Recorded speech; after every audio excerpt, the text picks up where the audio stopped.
오 주님, 정직한 영을 새롭게 하소서. 정결한 마음 주시옵소서. 정결한 마음 주시옵소서.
주님 앞에서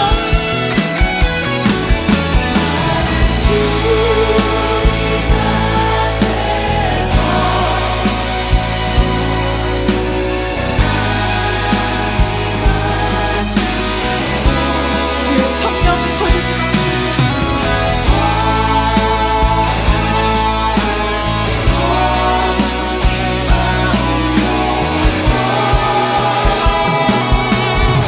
그 구원의 기쁨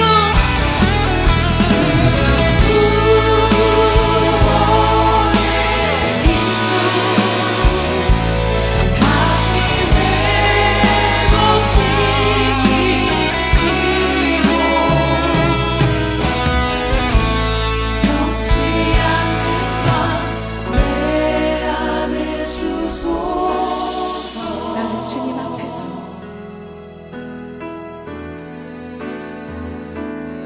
나를 주님 앞에서 멀리 하지 마시고 주의 성령을 거두지 마옵소서.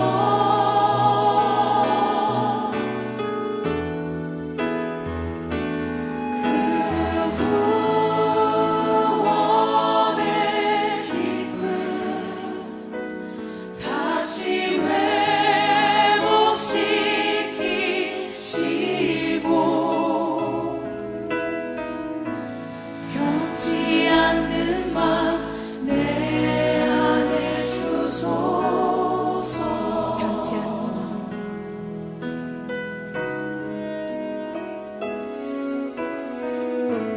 변치 않는 맘 내 안에 주소서. 주님께 감사의 박수 드리겠습니다.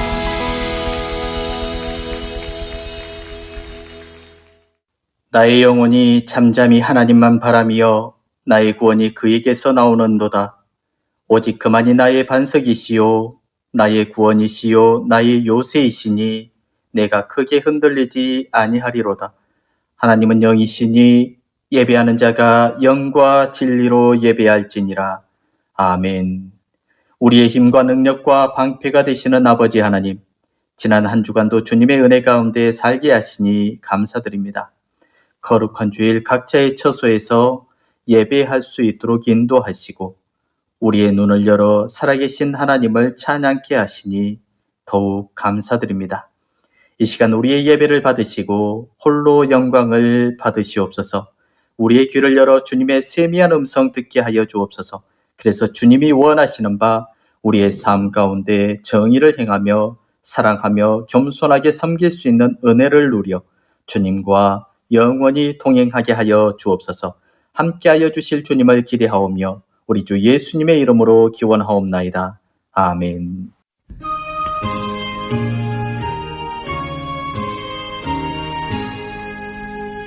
만복의 근원 하나님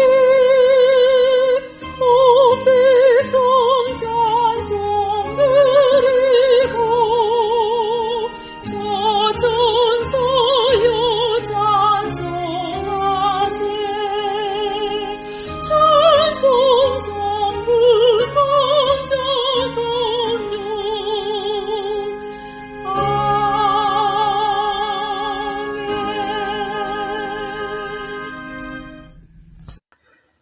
교동문은 20번 시편 33편입니다. 교동문 20번 시편 33편입니다. 함께 교독하시겠습니다.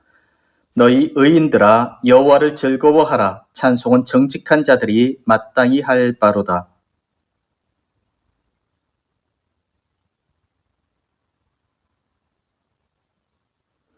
새 노래로 그를 노래하며 즐거운 소리로 아름답게 연주할지어다.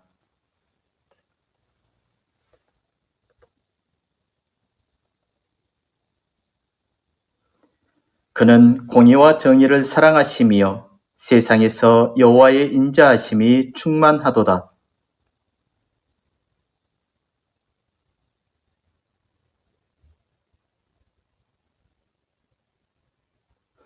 그가 바닷물을 모아 무더기같이 쌓으시며 깊은 물을 곳간에 두시도다.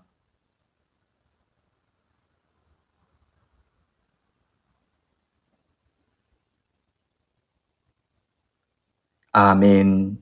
계속해서 참회의 고백 하나님께 드립니다. 하나님, 지금 주의 제단 앞에 무릎을 꿇었습니다. 죄 가운데서 태어나 죄 속에서 살던 자들을 하나님께서 부르시고 이제는 너희가 의로워졌다 하셨기에 저희는 이 자리에 감히 고개를 숙였습니다. 성자 하나님의 피눈물과 참지 못할 고통과 희생의 대가였음을 알기에 그 사실을 알고는 너무 죄송하고 감사했습니다. 하지만 시간이 지나면서 그 감격도 식고 우리의 마음도 어느새 딱딱해져 감히 주님 앞에 고개를 들지 못할 죄 가운데 살아왔음을 고백합니다. 작은 기도를 올려놓고도 왜 응답이 없는가 불평만 했습니다. 그분에게 쌓은 나의 신뢰는 생각도 않고 자식이 요청하는데 주시지 않는 아버지를, 내 생각과 다른 생각을 가지신 절대자를 이해할 수 없다고 의심하기도 했습니다. 우리와 동행하고 늘 대화하고 싶어 하시는 성령님을 부대접하며 무슨 일을 하든지 내 생각대로 결정한 후 급하면 하나님을 찾았습니다. 내 사업에 개입해 주시라고, 그리고 응답하지 않으면 또 낙심했습니다. 가끔은 실망하고 토라져 있거나 회의에 빠지기도 했습니다. 사랑하고 희생하기보다는 비난과 원망, 험담으로 시간을 보내기도 했습니다. 동료나 가족, 이웃을 미워하며 원수를 자신이 갚으려고 뛰어다녔습니다. 낮에는 광야에, 밤에는 애굽에서의 생활을 하면서도 그것이 잘못인지도 몰랐습니다. 재물과 명예, 권력, 쾌락이라는 세상 것과 하나님, 이 두 주인을 가지고 있다는 것도 우리는 몰랐습니다. 예수를 닮은 성품을 갖고자 하는 노력보다는 세상에 반짝이는 것들에 더 관심이 팔렸습니다. 그리고 하나님께서 자녀들에게 원하시는 경건함에 이루고자 하는 노력조차도 하지 않았습니다. 아버지 하나님, 우리의 죄를 기억지 말아 주시기를 기도합니다. 죄를 밟고 일어설 능력을 허락하여 주시기를 간절히 구합니다. 주께서 도우시고 성령께서 우리를 도와주옵소서. 계속해서 주님과 나만이 아는 죄를 침묵으로 고백하시겠습니다.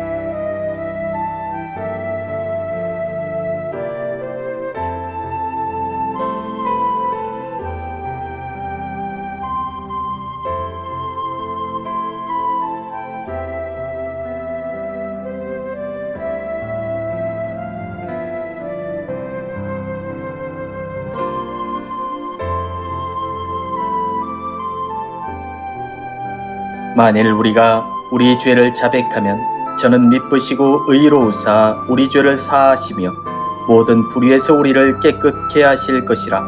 그러므로 이제 그리스도 예수 안에 있는 자에게는 결코 정죄함이 없나니 이는 그리스도 예수 안에 있는 생명의 성령의 법이 죄와 사망의 법에서 너를 해방하였음이라.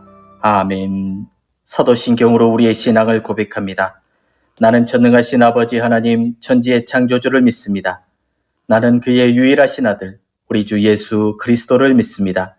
그는 성령으로 잉태되어 동정녀 마리아에게서 나시고 본디오 빌라도에게 고난을 받아 십자가에 못 박혀 죽으시고 장사된 지 사흘 만에 죽은 자 가운데서 다시 살아나셨으며 하늘에 오르시어 전능하신 아버지 하나님 우편에 앉아 계시다가 거기로부터 살아있는 자와 죽은 자를 심판하러 오십니다. 나는 성령을 믿으며 거룩한 공교회와 성도의 교제와 죄를 용서받는 것과 몸의 부활과 영생을 믿습니다. 아멘.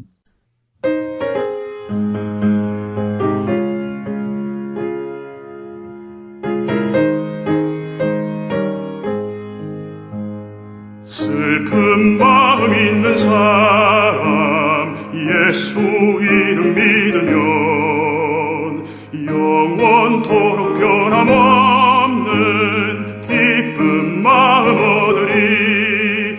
예수의 이름은 세상의 소망이요 예수의 이름은 천국의 기쁨일세. 거룩하신 주의 이름 너의 방패 삼으라. 환난 시험 당할 때에 주께 기도드려라.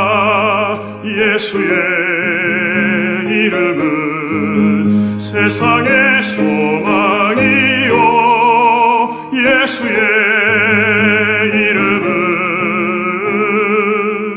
천국의 기쁨일세. 존귀하신 주의 이름 우리 기쁨 되도다. 주의 품에 안길 때에 기뻐 찬송 부르리. 예수의 이름은 세상의 소망이요 예수의 이름은 천국의 기쁨일세. 우리 갈 길 다 간 후에 보좌 앞에 나가 왕의 왕께 경배하며 면류관을 드리리. 예수의 이름은 세상의 소망이요 예수의 이름은 천국의 기쁨일세. 기도하겠습니다.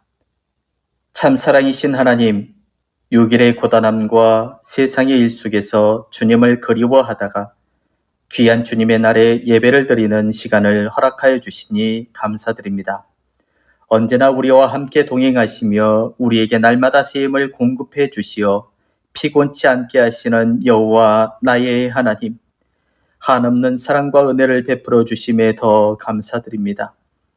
지난 주간 동안 주의 은혜 안에 살게 하셨사오니 이 시간 오직 주님께만 올리는 귀한 시간이길 기도합니다. 세계가 어지럽고 질병이 창궐합니다. 온 나라와 우리 각자 마음에 혼란과 불안이 가중되어 있습니다. 마음속에 평화를 주시고 서로를 걱정하고 위로하는 마음을 전할 수 있는 여유 또한 주님 앞에 간절히 간구합니다. 예기치 않는 많은 비로 피해를 입은 사람들도 있습니다. 그들의 두려운 마음과 먹먹함을 아시오니 일어설 수 힘과 또한 도울 수 있는 여러 사람들을 보내주시옵소서. 십자가의 보혈로 사망 권세를 이기시게 하시는 아버지 하나님, 목적도 없는 세상에서 하나님의 은혜로 삶의 목적을 발견하고 빛과 진리이신 주님의 말씀을 따라 살아가게 하시니 감사드립니다. 지난 주간에도 하나님의 말씀은 능치 못함이 없다는 주님의 말씀을 믿지 못하고 의심하며 두려워하며 염려하였음을 주님 앞에 또 자백합니다. 믿음 없음을 불쌍히 여겨 주시옵소서. 오래 참고 또 참으시고 인내하시며 죄인이 돌아오기를 기다려 주시는 주님을 망각하고 아직도 방황하며 죄악의 언저리에 서성이며 살았습니다. 하나님의 말씀에 온전히 순종하지 못하는 우리의 완악한 마음을 고쳐 주시옵소서. 하나님의 뜻과 계시를 보지 못하는 저희의 어두운 눈을 가진 우리를 불쌍히 여겨 주시옵소서. 이제 회개하고 돌이켜 우리 마음을 하나님 나라로 향하게 하시고 세상을 향하지 말게 하여 주옵소서. 심령은 취해지고 가정은 망가지고 이웃 간의 인심은 메말라가며 이 땅은 황무해져 갑니다. 썩은 멸류관을 얻기 위해 의를 내동댕치고 불의를 보좌에 앉히며 그 앞에 경배한 자가 바로 저희였음을 고백합니다. 영생의 은혜를 입은 자녀들이 불의로 우겨쌈을 당해도 천국의 표대를 바라보며 흔들림 없이 살지도 못했습니다. 오늘도 선포되어지는 말씀을 통해 우리가 가야 할 목표를 바로 알게 하여 주옵소서. 힘이 들어도 도망치지 않고 주님만 바라보며 길이요 진리요 생명이신 말씀에 순종하겠습니다. 오늘도 말씀대로 살기를 회개하고 결단하는 심령이외 주께서 회복의 말씀으로 우리를 덮어주시고 우리의 삶에 기쁨이 넘칠 수 있는 감동의 시간과 결단의 시간이 될 수 있도록 이 예배 가운데 은혜 베풀어 주시옵소서. 예수님 이름으로 기도드렸습니다. 아멘.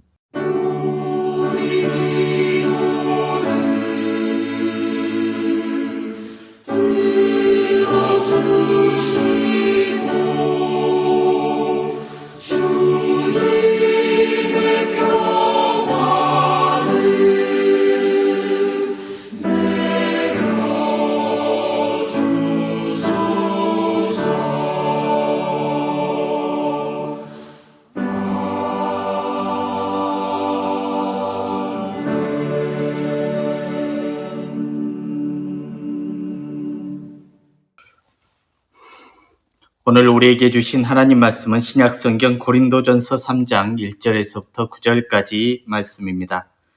고린도전서 3장 1절에서부터 9절까지 말씀입니다. 제가 하나님의 말씀을 봉독해 드리겠습니다. 형제들아, 내가 신령한 자들을 대함과 같이 너희에게 말할 수 없어서 육신에 속한 자 곧 그리스도 안에서 어린 아이들을 대함과 같이 하노라. 내가 너희를 젖으로 먹이고 밥으로 아니하였노니 이는 너희가 감당하지 못하였음이거니와 지금도 못하리라. 너희는 아직도 육신에 속한 자로다. 너희 가운데 시기와 분쟁이 있으니 어찌 육신에 속하여 사람을 따라 행함이 아니리요. 어떤 이는 말하되 나는 바울에게라 하고 다른 이는 나는 아볼로에게라 하니 너희가 육의 사람이 아니리요. 그런즉 아볼로는 무엇이며 바울은 무엇이냐? 그들은 주께서 각각 주신 대로 너희로 하여금 믿게 한 사역자들이니라. 나는 심었고 아볼로는 물을 주었으되 오직 하나님께서 자라나게 하셨나니 그런즉 심는 이나 물 주는 이는 아무것도 아니로되 오직 자라게 하시는 이는 하나님뿐이니라. 심는 이와 물 주는 이는 한 가지나 각각 자기가 일한 대로 자기의 상을 받으리라. 우리는 하나님의 동역자들이요 너희는 하나님의 밭이요 하나님의 집이니라. 아멘. 바울은 기원 후 50년경에 그리스의 교통요충지인 고린도로 들어갑니다. 거기서 1년 반을 머물면서 교회를 세웠습니다.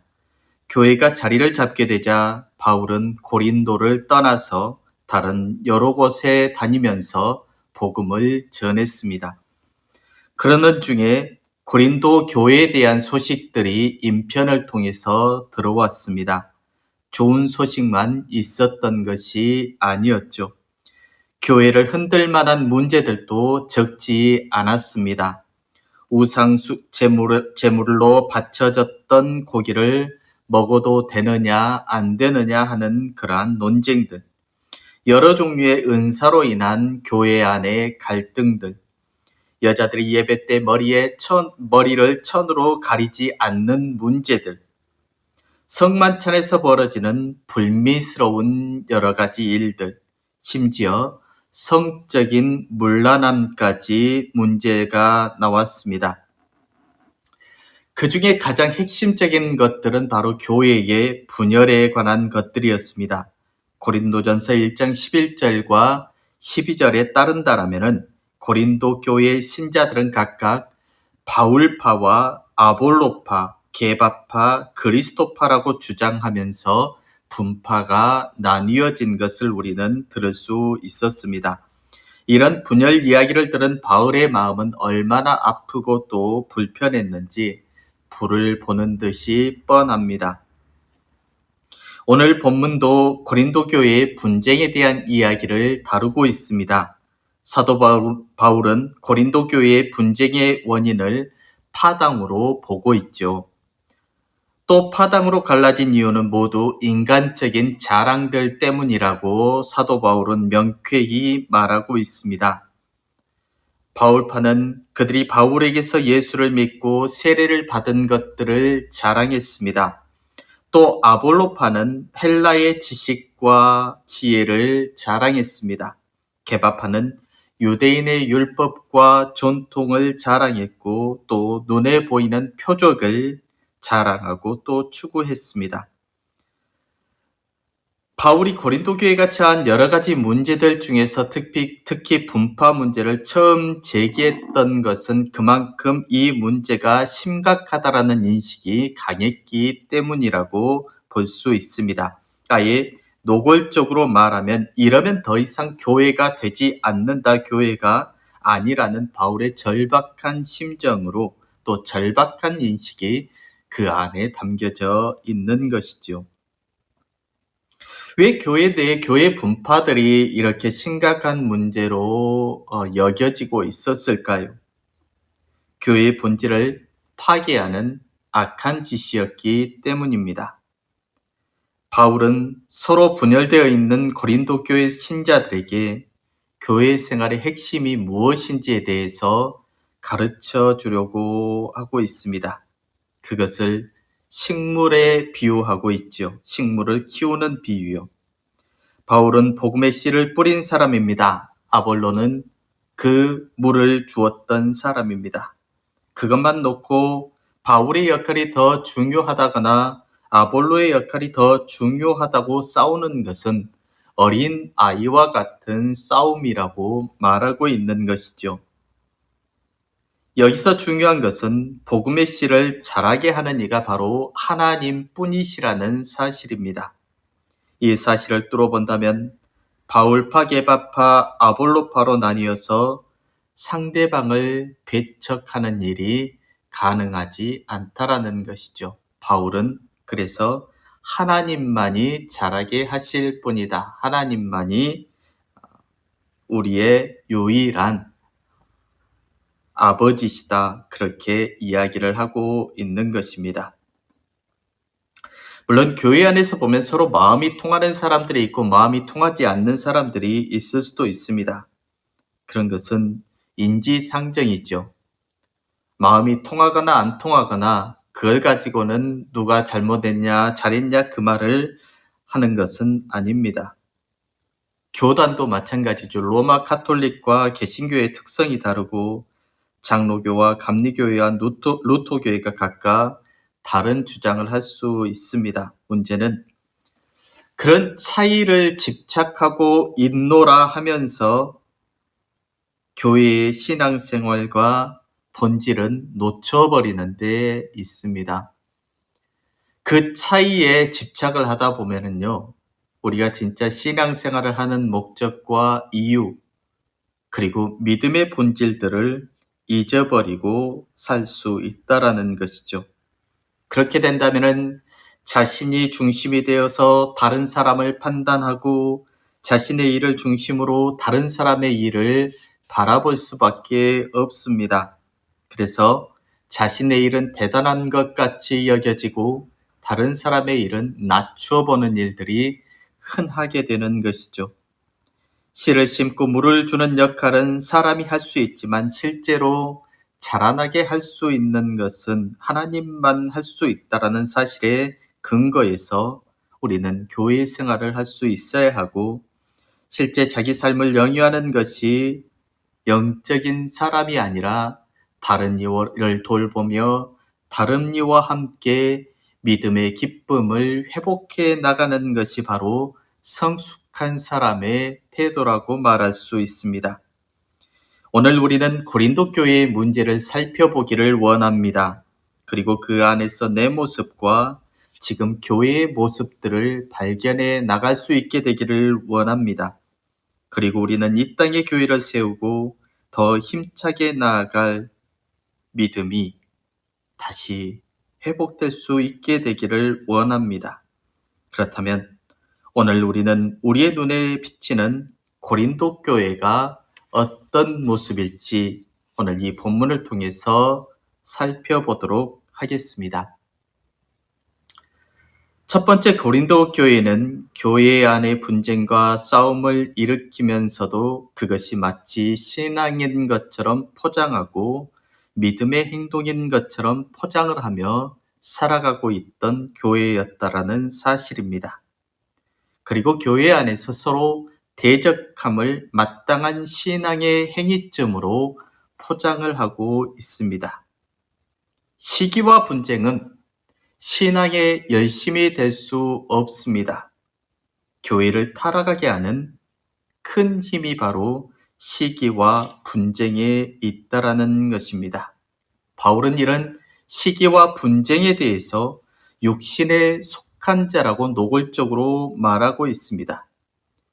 고린도전서 1장 10절에 분쟁이라는 단어가 나오는데요. 그 분쟁의 단어가 헬라어가 스키즈마라는 원어입니다. 영어에서는 스키즘이고요. 우리말로는 분파로 하나가 여러 갈래로 나뉘어 갈라진 것을 의미하고 있죠. 그리고 1장 11절에 나오는 분쟁의 헬라어는 에리스입니다. 영어로는 스트라이프이라고 그렇게 적어져 있고요. 우리말로는 다툼이나 서로 옳고 그름을 주장하며 싸우는 것을 의미하고 있습니다. 그런데 이 10절에 쓰였던 스키즈마가요, 마태복음 9장 16절에서는 옷을 당기어 헤어짐으로 번역되기도 했다라는 것입니다. 이로 볼 때 고린도 교회는 각각 네 분파로 나뉘어서 서로 갈라져서 옳고 그름을 주장하여 싸우고 있는 상황이었던 것은 분명한 것 같습니다. 다른 말로 하면은 각 파마다 서로 자기 파의 주장만을 고집하고 나머지 다른 사람들의 주장들 그리고 다른 사람들은 배척하고 있었다라는 그 말이기도 했습니다. 그러나 그것은 성령님 안에 사는 그리스도인들의 모습과는 전혀 다른 모습이었습니다. 갈라디아서 5장 19절에서 21절에 기록된 육체의 일과 갈라디아서 5장 22절에서 23절에 기록된 성령의 열매에 비추어 볼 때 고린도 교회 성도들은 육체의 소욕을 쫓아 행하고 있음이 분명한 사실이었습니다. 그것이 고린도 교회의 분쟁의 원인이 되었던 것이죠. 그러므로 사도 바울은 그들에게 단도직입적으로 이렇게 말합니다. 형제들아, 내가 신령한 자들을 대함과 같이 너에게 말할 수 없어서 육신에 속한 자 곧 그리스도 안에서 어린 아이들을 대함과 같이 하노라. 내가 너희를 젖으로 먹이고 밥으로 아니하였노니 이는 너희가 감당치 못하였음이거니와 지금도 못하리라. 너희가 아직도 육신에 속한 자로다. 너희 가운데 시기와 분쟁이 있으니 어찌 육신에 속하여 사람을 따라 행함이 아니리요라고 오늘 본문 1절에서 3절에서 이렇게 이야기하고 있습니다. 육신에 속한 자, 어린 아이들, 너희가 아직도 육신에 속한 자로다. 너희 가운데 시기와 분쟁이 있으니. 그뿐 아니었습니다. 그들은 서로 대적하여 교만한 마음을 가지고 있었을 뿐만 아니라 또한 하나님이 주신 것을 자기에게서 나온 것처럼 자랑하고 자만하며 사도들까지도 대수롭지 않게 여겼습니다. 그들은 세상 지혜로 인하여 교만하여져서 서로 대적하여 이르기를 나는 바울에게, 나는 아볼로에게, 나는 게바에게, 나는 그리스도에게 속한 자라고 하며 서로 다투고 있었을 뿐만 아니라 또한 사도들과 그들의 가르침을 업수히 여기고 있었고 심지어 거부하며 스스로 배불러졌고 스스로 부요해졌으며 스스로 왕노릇하였던 것이니 그들의 눈에 그리스도와 그의 십자가에 못 박히신 것이 전혀 보이지 않았던 것이죠. 그러기에 그들은 그리스도를 여러 갈래로 나누고도 아무런 두려움이나 양심의 가책도 느끼지 않을 수 있었습니다. 또한 그들은 자기들을 위해 십자가에 못 박혀 돌아가신 그리스도를 버리고 각각 자기 마음에 드는 사역자들을 택하여서 자기들의 구심점으로 삼고 있었습니다. 이로 인해 교회는 더 화합하기 어려웠고 신앙적으로 더 성숙해지기 어려워지게 되었고요. 어린아이와 같이 또 젖먹이와 같은 신앙으로 맴돌게 되었습니다. 우리보다 훨씬 더 먼저였던 고린도 교회가 그랬습니다. 교회 안에서 서로 대적함과 분쟁이 신앙이라는 이름을 둘러쓰고 나와 서로를 비방하고 원수로 만들고 결국은 세상의 조롱거리로 만들고 말았습니다. 그런데 그런 고린도 교회를 알았고 이미 배웠던 지금 우리도 그렇다라는 사실입니다. 우리도 고린도 교회를 지금 따라 행하고 있습니다. 심지어 그보다 더 발전해서 고린도 교회보다도 더 세상의 조롱거리가 되어져 가고 있다는 것을 우리는 기억할 수 있어야 합니다. 두 번째, 이 고린도 교회에는 하나님의 은혜가 없는 그러한 은혜가 교회에 가득했다라는 것입니다. 하나님 없는 은혜가 교회 안에 가득한 교회가 바로 고린도 교회였습니다. 아담과 하와가 최초로 지은 죄가 무엇이냐면은 바로 하나님처럼 자기들이 하나님처럼 될 수 있다라는 유혹이었습니다. 하나님처럼 될 수 있다는 것은 또 다른 하나님이 내가 될 수 있다는 것을 의미하는 것이 아니라 하나님이 없는 것처럼 살아가는 것이며 하나님이 없는 자리에 내 스스로가 하나님이 되어 살아가는 것을 의미했습니다. 그런데 사람들은 절대 하나님의 자리를 대신할 수 없었습니다. 무엇 하나 제대로 갖고 있는 것이 없기 때문이고 제대로 해낼 수 있는 것이 없기 때문에 그저 연약한 인간이기 때문에 하나님을 대신할 수 없었던 것이죠. 그래서 선택한 것들이 그들의 연약함을 대신할 만한 것들입니다. 이를테면 돈과 명예, 권력과 같은 것들이죠. 돈은 어느 순간 우리에게 하나님을 대신할 것들이 되었습니다. 권세도 그렇습니다. 돈과 권세는 이 세상에서 못 해낼 것이 없는 것처럼 비춰집니다. 돈과 명예, 권세를 하나님이라 여기던 인간들은 깨름직해졌습니다. 분명 나 외에 다른 신을 두지 말라고 말씀을 하셨는데 그것을 어기는 결과를 자기네들이 저지르고 있으니 얼마나 믿음 생활을 하면서도 깨름직했을까요? 그래서 인간들은 생각을 합니다. 돈과 명예 그리고 권력을 하나님의 은혜로 포장하자라는 것입니다. 그렇게 포장을 해놓고 보니 제법 그럴듯해 보였습니다. 돈을 빼앗아 벌든 도둑질하든 강도질하여 벌든 그것이 많으면 하나님의 은혜와 축복이라고 포장을 해놓으면 그럴싸해 보이고 명예도 권력도 그 앞에 하나님의 은혜와 축복을 붙여놓으면 그럴싸하게 보였습니다. 이왕 이렇게 된 것, 우리가 욕심내었던 모든 것들 앞에 하나님의 은혜와 축복을 붙여놓으면 더 좋을 것 같습니다. 그래서 고린도 교회 사람들도 지금 우리들도 우리가 욕심내었던 모든 것들 앞에 하나님의 은혜와 축복으로 포장을 하고 그것을 우리가 신앙생활을 하면서 제법 큰 위로와 부러움으로 삼았습니다. 그런데 그 은혜와 축복의 근거가 무엇인지가 이제 필요했습니다. 사악한 인간들은 거기에다 기도를 붙여두었습니다. 기도했더니 남의 돈이 내 돈이 되었고 기도했더니 내 죄가 용서가 되었고 기도했더니 원수가 길 가다가 죽었더라. 기도했더니 기도했던 대로 다 되더라는 것입니다. 그런데 실상 이것이 믿음인 줄 알았는데 그것은 믿음이 아니라 육을 쫓아 살아가며 하나님처럼 되려 하는 내 욕심이며 아담과 하와가 죄를 지으면서까지 얻으려 했던 하나님처럼 되려는 것이었다라는 사실입니다. 세상 사람들을 보십시오. 늘 무엇인가를 추구하고 쫓으면서 살아갑니다. 문제는 많은 것을 손에 쥐었지만 여전히 세상 사람들은 목말라 하고 있습니다. 내면의 갈증은 자연스러운 것입니다. 인간은 배만 부르다고 만족하는 그런 존재가 아니기 때문이죠.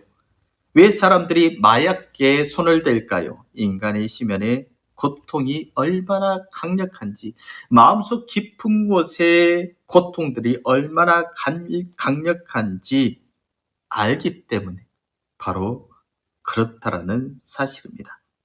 하나님 없이 이 세상을 살아간다는 것 자체가 정신착란을 일으키게 할 만큼 힘들기 때문입니다.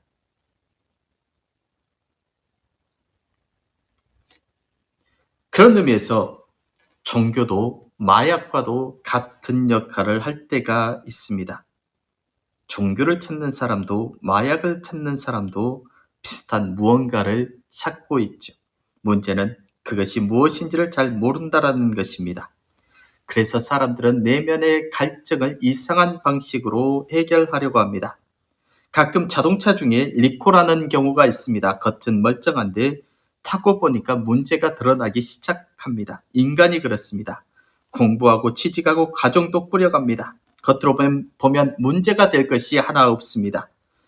그러나 살아갈수록 치명적인 결함이 하나씩 드러나기 시작합니다. 무엇인가 목이 마르다는 것입니다. 지금 교회는 만족할 것들이 많습니다. 명예도 있고 권세도 있고 돈도 있습니다. 겉으로는 엄청난 유형을 자랑합니다. 멀쩡해 보입니다. 초롱성 같습니다. 그런데 여러분이 알다시피 교회 안은 이미 썩어져 버렸습니다. 겉만 멀쩡하지 속은 부패할 대로 부패해져 가고 있습니다. 교회는 날이 갈수록 치명적인 결함이 더 드러납니다. 고린도 교회가 그랬고 지금 우리가 사는 이 세상의 교회들도 그렇게 변해져 가고 있다라는 것입니다. 고린도 교회도 그렇지만은 지금 우리가 살고 있는 이 시대의 교회에도 하나님 없는 은혜가 판을 치고 있는 그러한 교회가 되어져 가고 있다라는 사실을 우리는 기억할 수 있어야 합니다. 세 번째, 고린도 교회는 세상의 지혜와 하나님의 지혜를 구별하지 못하였습니다. 지혜하면 떠오르는 사람이 바로 솔로몬 왕입니다. 솔로몬이 하나님께 1000번제를 드려 하나님께 상달되고 그에게 구하여 지혜를 얻었다음에 많은 신앙인들이 자기 자녀가 그런 지혜를 얻기를 원하여 교인들마다 1000번제를 작정하고 대대적으로 지혜를 얻기 위해 1000번제 헌금을 합니다.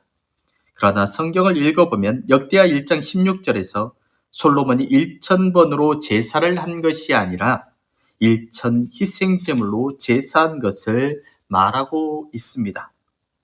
우리가 하는 방식들이 어쩌면은 비성경적인 성경과 다른 솔로몬이 했던 것과 다른 방식일 뿐이라는 것이죠.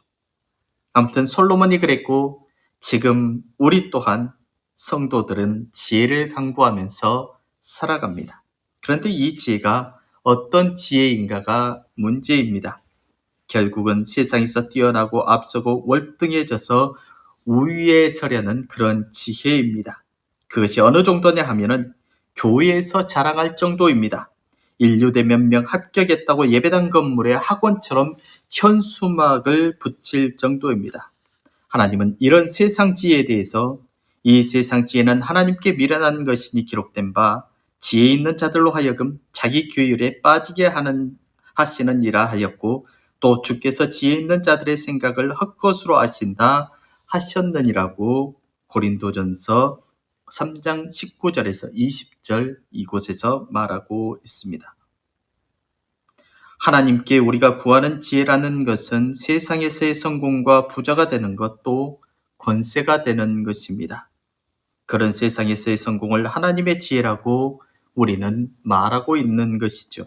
참 신기하게도 가인의 후예들을 이렇게 살펴보면요, 하나님께서 세상의 문화 문명의 발전을 주도하는 세상 지혜를 주고 계셨음을 우리는 알 수 있습니다. 그래서 최초로 성을 지은 에녹이라는 사람이 가인의 후예였는데 이 에녹은 가장 오래 살았던 에녹과는 다른 사람입니다. 최초로 또 두 집 살림을 했던 사람이 라멕이라는 사람인데 이 사람도 가인의 후예고요. 가축을 치는 자의 조상인 야발도 있었고 수금과 퉁소를 보는 유발도 있었으며 구리와 쇠로 무기를 만들어내던 두발가인도 가인의 후예였습니다. 이들은 바로 지금 세상을 급속도로 발전시켜 나가는 그러한 세력들입니다. 즉 바벨탑 문화와 산업을 쌓아가고 세워가는 세상 역사의 세상 지혜의 주도자들이라는 사실입니다. 이들의 지혜는 놀라울 정도로 새로운 것을 창출하고 꿈 같았던 것들을 놀라운 발전으로 현실에 가면서 찬사를 받습니다. 이들의 지혜는 기막힌 과학으로 최첨단을 만들면서도 영적으로는 소경되어 어리석게도 고사를 지내고 미신을 믿고 점쟁이 예언가들을 찾게 만듭니다. 그런데 신기하게도 고린도 교회도 그렇고 지금 교회들도 그렇고 다들 그런 세상의 지혜를 구하면서 하나님의 지혜라고 믿고 살아가고 있다는 것입니다.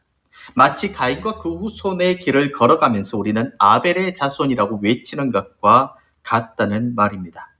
가인의 후손과는 반대로 창세기 4장 25절에서 26절에 보면은 가인이 쳐 죽인 의인 아벨 대신에 하나님께서는 아담과 하와에게 셋이라는 아들을 주셨고 셋도 아들을 낳고 그 이름을 에노스라 하였고 그때의 사람들이 비로소 여호와 이름을 불렀더니라고 말씀했습니다.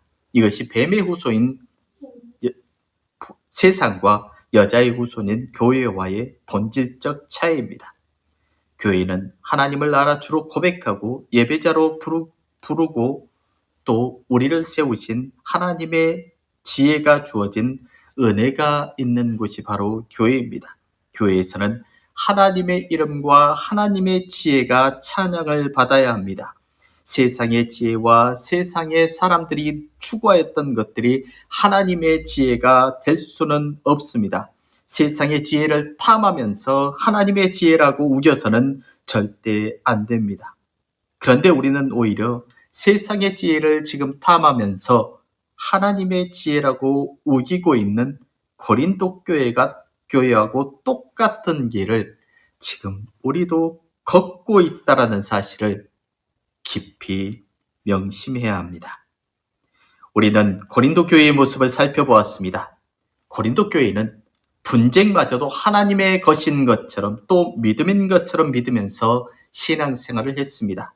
은혜 가운데 하나님이 없어도 그들은 그것이 하나님의 은혜라고 주장했습니다. 세상의 지혜를 구하고 가인의 후손들의 길을 걸으면서도 자기는 아벨의 후손이고 아벨의 길을 걷는다라고 주장을 하고 있습니다. 고린도 교회는 지금 우리가 다시 재현을 하고 있습니다. 바라기는 고린도 교회의 모습에서 교훈을 얻어 우리는 더 나은 교회를 함께 일궈 나갈 수 있는 그런 하나님의 지혜가 충만한 교회들이 될 수 있기를 주님의 이름으로 부탁드립니다. 기도하겠습니다. 아버지 하나님, 고린도 교회의 모습을 보면서 그것을 아파하고 진심으로 사랑하여 편지를 한 바울의 마음을 보았습니다. 그러한 분쟁과 다툼이 지금 우리가 사는 세상에 세워진 교회도 그러합니다. 주님, 간절히 기도하며 바라기는 우리가 있는 이곳의 교회가 분쟁과 다툼을 신앙으로 포장하는 교회들 되지 않게 하시고 하나님 없는 은혜를 추구하는 그런 교회 되지 않게 하시며 가인의 길을 가면서 아벨의 길을 건너라 말하는 어리석은 교회가 되지 않게 하셔서 고린도 교회의 교훈을 통하여 우리는 더 아름답고 은혜로운 교회를 세워나가는 일꾼들이 되게 하여 주시기를 우리 주 예수님의 이름으로 기도드렸습니다. 아멘.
중에도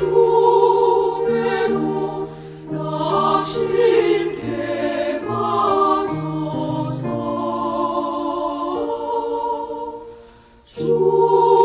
주님도 때로는 울기도 하셨네. 날 주관하셔서 뜻대로 하소서. 내 주여 뜻대로 행하시옵소서.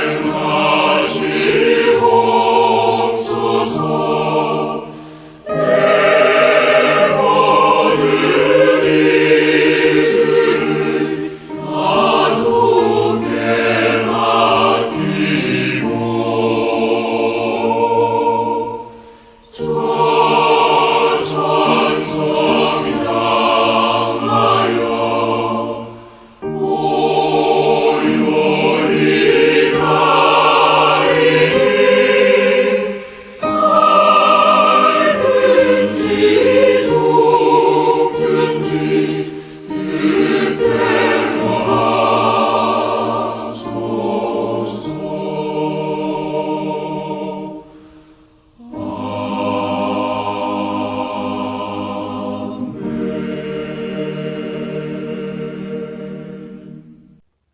기도하겠습니다. 복 있는 사람은 악인의 꾀를 따르지 아니하며 죄인들의 길에 서지 아니하며 오만한 자들의 자리에 앉지 아니하고 오직 여호와의 율법을 즐거워하여 그의 율법을 주야로 묵상하는도다. 그는 시냇가에 심은 나무가 철을 따라 열매를 맺으며 그 잎사귀가 마르지 아니함 같으니 그가 하는 모든 일이 다 형통하리라.